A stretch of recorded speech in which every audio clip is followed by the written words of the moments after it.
अधिराज टमाटर के बारे में अगर मैं उसका सारांश बताऊं, संक्षिप्त में बताऊं, तो सबसे पहले आपने बताया कि जल्दी आता है। बिल्कुल। दूसरा आपने बताया कि वायरस के प्रति सहनशीलता बहुत अच्छी है। तीसरा आपने बताया कि ठोस और कड़क टमाटर है, दूरी पर जाने के लिए अच्छा है। चौथा आपने बताया कि ठंडी ज्यादा, टेम्परेचर ज्यादा हो जाता है तो भी ब्लाइट नहीं आता है, मतलब टॉलरेंस अच्छा है, बहुत अच्छा। लेट ब्लाइट के प्रति टॉलरेंस आपने अच्छा बताया। फ्रूट, बारिश ज्यादा हो रही है तो भी आप बता रहे हैं कि फ्लावर झड़ता नहीं है, फूल भी नहीं झड़ता है, फ्रूट सेटिंग अच्छी आती है। उसके बाद आपने बताया कि रिकवरी बहुत अच्छी है।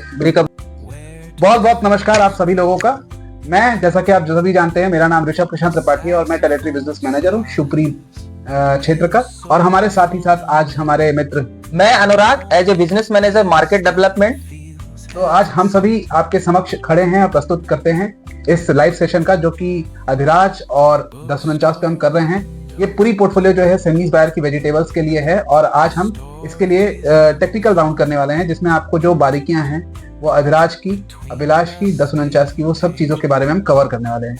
तो आइए हम जानते हैं कि जून और जुलाई के महीने में आप टमाटर की उसकी क्या क्या खासियत है, मतलब आप अधिराज टमाटर क्यों लगाएं? तो ये खरीफ सीजन का बेहतरीन वैरायटी है।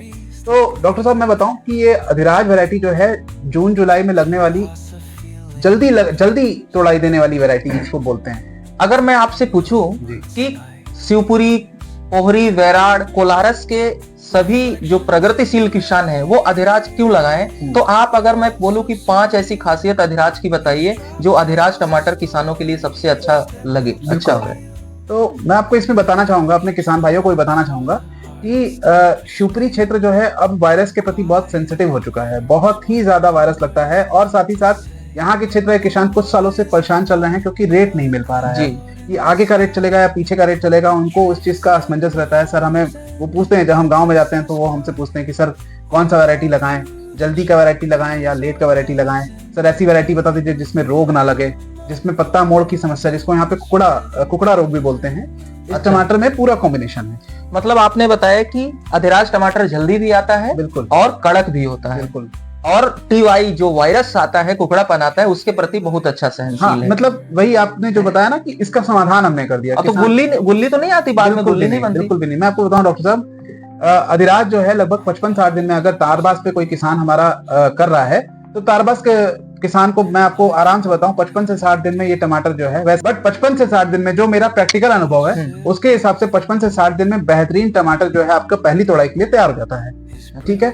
उसके बाद जैसा कि आपको किसान मित्र पूछते हैं कि सर जल्दी वाली वैरायटी लगाएं या लेट वाली, क्योंकि आपको मैं बताऊं, क्योंकि मैं लोकल का प्रतिनिधि हूं, तो उसको देखते हुए, नजर रखते हुए मैं आपको बताऊं कि लोगों की मानसिकता अभी तक बनी हुई थी कि जल्दी का टमाटर जो है वो जल्दी खत्म हो जाता है।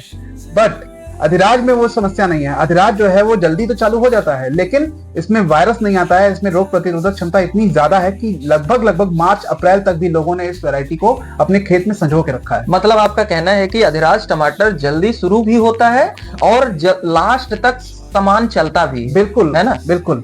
अच्छा, इसको आप जमीन पे भी कर सकते हैं, तारबास, दोनों पे रिजल्ट बराबर है? बिल्कुल। देखिए, इसमें अपने किसान भाइयों को हम बताएं, आपको भी बताऊंगा मैं कि अधिराज टमाटर एक ऐसा टमाटर है जिसको आप तारबास पे करेंगे या जमीन पे करेंगे वो बिल्कुल समान रूप से चलेगा। बस फर्क इतना होता है क्योंकि जो तारबास है, तारबास पे क्या है, बेल जो लताएं होती है बहुत अच्छे से चलती हैं, तो टमाटर जो है उसकी पहली तुड़ाई जो है 55-60 दिन में आता है। लेकिन जब वो जमीन पे करते हैं तो उसमें 5 से 7 दिन का जो है फर्क रहता है, वो थोड़ा सा लेट आता है जी। लेकिन अच्छा, एक और सवाल है मेरे मन में आ रहा है कि कभी कभी क्या होता है, बरसात के महीने में पौधे कुछ डैमेज हो जाते हैं या फ्रूटिंग सेटिंग हो रही है तो पौधा डाउन चला जाता है, या किसी कारणवश पौधा पूरा खराब हो जाता है, तो रिकवरी रेट इसका कैसा है? रिकवरी जो कि आप इसको नॉर्मल भाषा में रिकवरी बोलते हैं और उसको साइंटिफिक वे में रिजुविनेशन भी बोलते हैं। इस वैरायटी में जो रिजुविनेशन आता है, इसका जो वापस से निखार आता है वो बहुत जबरदस्त रहता है, क्योंकि इसको कैनोपी जो होती है वो रिजुविनेट बहुत जल्दी करती है, बहुत फास्ट है, क्योंकि अर्ली की वैरायटी है ना, तो इसकी रिजुविनेशन बहुत फास्ट होती है जी। मतलब ये इसकी अधिराज की खासियत हो गई। एक और खासियत, मतलब जैसे आपका अनुभव हो अगर बताएं, तो जब पाला पड़ता है, ठंडी पड़ती है, तो उस टाइम पे कैसा परफॉर्मेंस रहता है? बिल्कुल। तो जैसा कि नवंबर दिसंबर के महीने में हम पिछले 2-3 सालों से देख रहे हैं कि जब भी पाला पड़ता है तो झुलसा रोग बहुत जबरदस्त आता है यहाँ ठीक पे। है। लेकिन अधिराज में आपको ये चीज समस्या नहीं मिलेगी। ज्यादा चीज और बताइए मुझे, ये सब चीजें तो होगी पौधे से संबंधित, बीमारी से संबंधित है। आप बताइए उत्पादन के बारे में। तो उत्पादन का आपका कहना है कि जब अधिराज टमाटर शुरू होता है तब से ही पिकअप पकड़ लेता है या 4-5 तोड़ाई बाद? कैसा अनुभव है आपका? देखिए, जो मैंने 55-60 दिन बताया आपको, वो इस तौर पे बताया क्योंकि मेरा बोलना शायद आपको लगेगा कि इतना अजूबे वाला बात, लेकिन हमने लगभग 45 दिन में भी टमाटर अधिराज देखा है। लेकिन जो पहली जबरदस्त हार्वेस्ट आती है ना, जो बंच में पूरा टमाटर आता है, वो 55 से 60 दिन में आता है। मतलब शुरुआत से ही स्टार्ट होता है वो, और वो लगातार कंटिन्यू चलता है, समान उत्पादन, बिल्कुल समान उत्पादन देता रहता है। बल्कि 4-5 तोड़ाई के बाद इसका एक दौर आता है कि ये औरों के कंपैरिजन में लगभग 1.5 गुना 1.5 टाइम्स जो है ज्यादा उत्पादन देता है। और फ्रूट क्रैकिंग की समस्या तो नहीं है? कोई समस्या नहीं है। आप प्रोडक्शन की अगर बात करें तो शिवपुरी, कोलारस, पोरी बेराड़ के किसान, मतलब ऑन एन एवरेज किसान 1 एकड़ में प्रोडक्शन ले लेते हैं। मान लो पिकअप पे है, दूसरी तीसरी तोड़ाई में कितना प्रोडक्शन आ जाता होगा? तो इसमें 4000 कैरेट टोटल लेके जाते हैं लोग। तो उत्पादन भी बहुत अच्छा है किसान मित्रों।